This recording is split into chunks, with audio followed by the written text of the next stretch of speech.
राजस्थान के अजमेर में Vijayanagar blackmail case के विरोध में दरगाह बाजार कराया गया बंद। सकल समाज के कार्यकर्ताओं ने बाजार में निकाली रैली। बंद समर्थक आरोपियों को फांसी देने की कर रहे हैं मांग।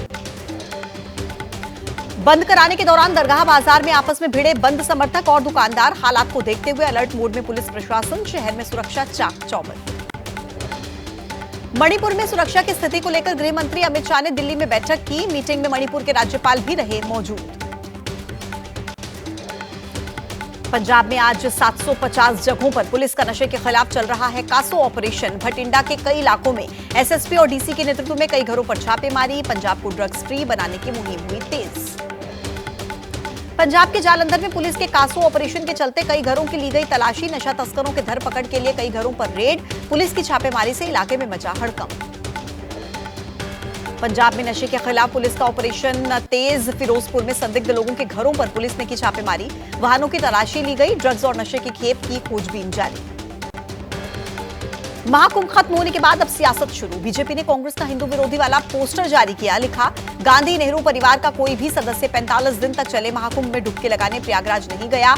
आखिर सनातन संस्कृति से इतनी नफरत क्यों। दिल्ली की मुख्यमंत्री रेखा गुप्ता के आवास पर आज भी पहुंचे लोग। फूलों का गुलदस्ता देकर मुख्यमंत्री बनने की बधाई दी। लोगों ने सीएम के साथ सेल्फी खिंचाई। दिल्ली में लॉ एंड ऑर्डर पर बोले उपराज्यपाल विनय कुमार सक्सेना। कहा, गृह मंत्री अमित शाह ने कल मीटिंग ली है, उस पर हम लोग अमल करेंगे। आने वाले समय में दिल्ली में दिखेगा बड़ा बदलाव। उत्तराखंड के मुख्यमंत्री पुष्कर सिंह धामी ने चमोली के माड़ा में हिमस्खलन से प्रभावित क्षेत्रों का हवाई सर्वे किया। राहत और बचाव कार्य का लिया जायजा। पीएम मोदी को पूरे हालात की फोन पर दी जानकारी। चमोली के माड़ा गांव के पास रेस्क्यू ऑपरेशन जारी। 15 और लोगों को किया गया रेस्क्यू। अभी भी 7 मजदूर फंसे हुए हैं। राहत बचाव कार्य जारी।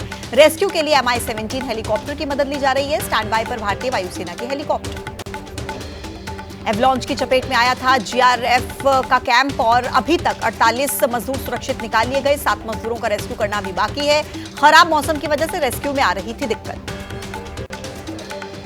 चमोली एवलांच हादसे में 3 घायल मजदूरों को हेलीकॉप्टर से पहुंचाया गया जोशीमठ के मिलिट्री अस्पताल। सभी का इलाज जारी। माणा गांव के पास एवलांच में फंसे हुए थे 3 लोग। माणा में चलाए जा रहे रेस्क्यू ऑपरेशन पर चमोली के डीएम संदीप तिवारी के मुताबिक बचाव अभियान में 4 हेलीकॉप्टर्स का किया जा रहा है इस्तेमाल। 7 लोगों का जोशीमठ अस्पताल में इलाज जारी। जल्द ही सभी लोगों के रेस्क्यू का दावा किया। बद्रीनाथ नेशनल हाईवे पर जमी बर्फ की वजह से रेस्क्यू में दिक्कत आई और पांडुकेश्वर से आगे रास्ते पर काफी बर्फ जमी हुई है। कुदरत की चुनौतियों का सामना करके रेस्क्यू में जुटी हुई है टीम। पहाड़ी राज्यों में मौसम का बदला मिजाज। कुल्लू में रात को 1 बजे के करीब लैंडस्लाइड हुआ। गांधीनगर इलाके में मलबा भरा। बद्रीनाथ राष्ट्रीय राजमार्ग पर पागल नाला के पास रास्ता बंद। जान माल के नुकसान की कोई खबर नहीं। हिमाचल प्रदेश के कुल्लू में बारिश से भारी तबाही। पहाड़ी से गिरे बड़े बड़े पत्थर। हादसे में बाल बाल बचे कार चालक। तो वहीं पानी के तेज बहाव में कई वाहन फंसे। सड़कों पर आया पानी का उफान। हिमाचल प्रदेश के कुल्लू में बारिश से कई जगहों पर हुआ लैंडस्लाइड। कई सड़कें प्रभावित। शहर में घुसा पहाड़ी से मलबा। कई वाहन फंसे। लोगों को चलने फिरने में हो रही है दिक्कत। उत्तराखंड के चमोली में तेज बारिश के चलते हाईवे पर पहाड़ी से मलबा आया। बद्रीनाथ हाईवे बंद। जेसीबी की मदद से मलबा हटाने का काम जारी। जम्मू कश्मीर के पुंछ कलाई में पलसटी नदी में लापता 5 लोगों की तलाश जारी। एक लापता का शव भी मिला। गाड़ी फंस जाने की वजह से 13 लोग नदी में फंसे थे। 7 लोगों को सुरक्षित बचा लिया गया। जम्मू कश्मीर के किश्तवाड़ में गढ़ इलाके में एवलांच के बाद पहाड़ी से पानी की तरह बहती दिखी बर्फ। एवलांच के चलते कई सड़कें पूरी तरह से बंद। कई किलोमीटर तक सड़कें प्रभावित। पहाड़ी राज्यों में बारिश और बर्फबारी का मैदानी राज्यों में भी असर दिखा। बिहार के बक्सर में तेज हवाओं के साथ मध्यम बारिश। पटना में बारिश हुई। मौसम विभाग ने बिहार समेत यूपी और हरियाणा के लिए जारी किया है येलो अलर्ट। जम्मू कश्मीर के डोडा में लगातार हो रही है बर्फबारी। स्थानीय लोग घरों में कैद हुए। कई फीट इलाकों में बर्फ जमी। सड़क से लेकर घरों तक बर्फ का कब्जा। जम्मू कश्मीर के पुंछ में बर्फबारी के चलते मुगल रोड बंद। सड़क के दोनों तरफ जमी कई फीट बर्फ। वाहनों की आवाजाही पूरी तरह से बंद। लोगों को परेशानी का करना पड़ रहा है सामना। करगिल में हुई जबरदस्त बर्फबारी। 2 से 5 फीट तक बर्फ जमी। सूखे की मार झेल रहे करगिल के लोगों के लिए बड़ी राहत। बागवानी से जुड़े किसानों को होगा फायदा। जम्मू कश्मीर के रामबन में बर्फबारी मुसीबत बनी। कई फीट बर्फ से जम्मू कश्मीर श्रीनगर हाईवे बंद। वाहनों की आवाजाही बंद होने के चलते रोजमर्रा की चीजों की आ रही है दिक्कत। शिमला के नारकंडा में जेसीबी की मदद से सड़कों से हटाई जा रही है बर्फ। बर्फबारी से सड़कों पर बढ़ी फिसलन और वाहन चालकों को सावधानी बरतने की दी गई सलाह। हिमाचल प्रदेश के मनाली में बारिश और बर्फबारी बनी मुसीबत। सड़क पर बर्फीले पानी के बीच से गुजरती दिखी गाड़ियां। बारिश के पानी के साथ ही सड़क पर बहने लगी बर्फ। जम्मू कश्मीर के सोनमर्ग में भी हुई जबरदस्त बर्फबारी। सड़क पर जमी बर्फ साफ करने का काम जारी। मशीनों की मदद से हाईवे से हटाई जा रही है बर्फ। लद्दाख में भी कुदरत हुई मेहरबान। पहाड़ियों पर बिछ गई बर्फ की सफेद चादर। रास्तों और घरों की छतों पर बर्फ जमी।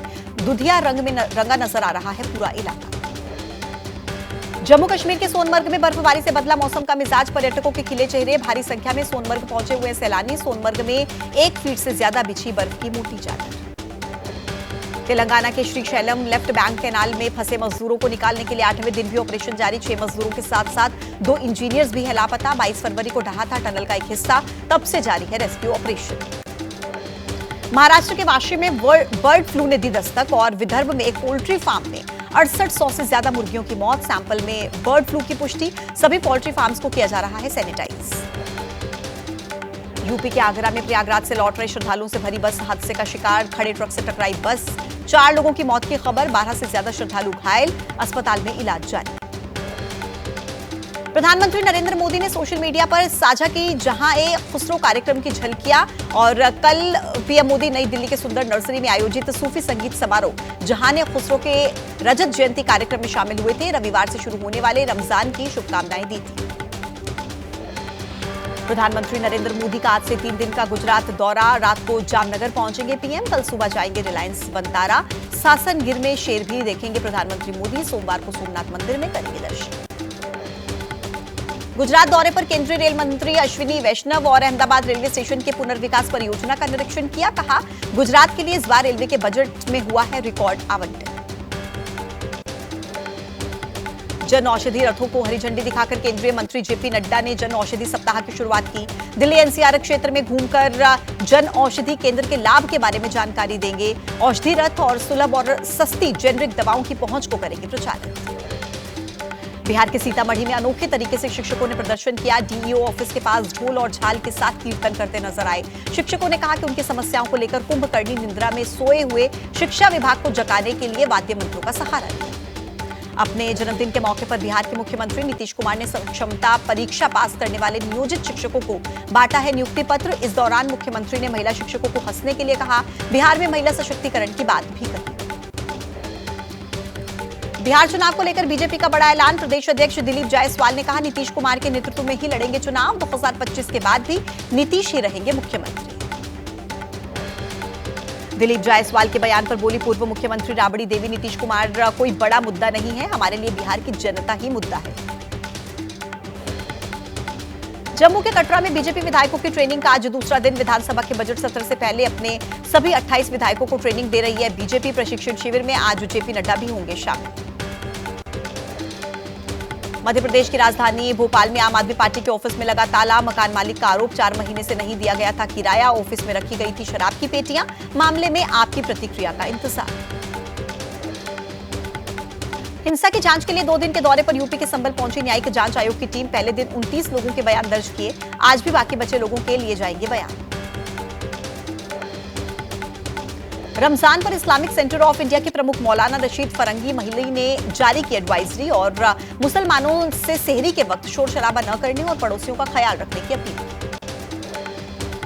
मौलाना रशीद फरंगी महली की एडवाइजरी से देवबंद के उलेमा ने जताई नाराजगी। मौलाना कारी इसहाक गोरा ने कहा, ऐसी अपील से जाता है गलत संदेश। सेहरी में पड़ोसियों का पहले से रखा जाता है ख्याल। आईसीसी चैंपियंस ट्रॉफी में आज दक्षिण अफ्रीका का मुकाबला इंग्लैंड से होगा। ग्रुप बी के इस आखिरी लीग मैच में दक्षिण अफ्रीकी टीम के जीत के साथ ही सेमीफाइनल में जगह पक्का करना चाहेगी। दक्षिण अफ्रीका के पास फिलहाल है 3 अंक। कराची में आज होने वाला मैच इंग्लैंड के जोस बटलर के लिए बतौर कप्तान आखिरी मैच होगा। हाल के भारत दौरे और चैंपियंस ट्रॉफी में निराशाजनक प्रदर्शन के बाद जोस बटलर ने टी20 और ओडीआई की टीम की कप्तानी छोड़ने का लिया है फैसला। चैंपियंस ट्रॉफी में कल दुबई में भारत और न्यूजीलैंड के बीच होगी भिड़ंत। दोनों टीम पहले से ही सेमीफाइनल में जगह पक्की कर चुकी हैं, लेकिन नेट रन रेट में अभी पहले स्थान पर पहुंचने के इरादे से मैदान में उतरेगी टीम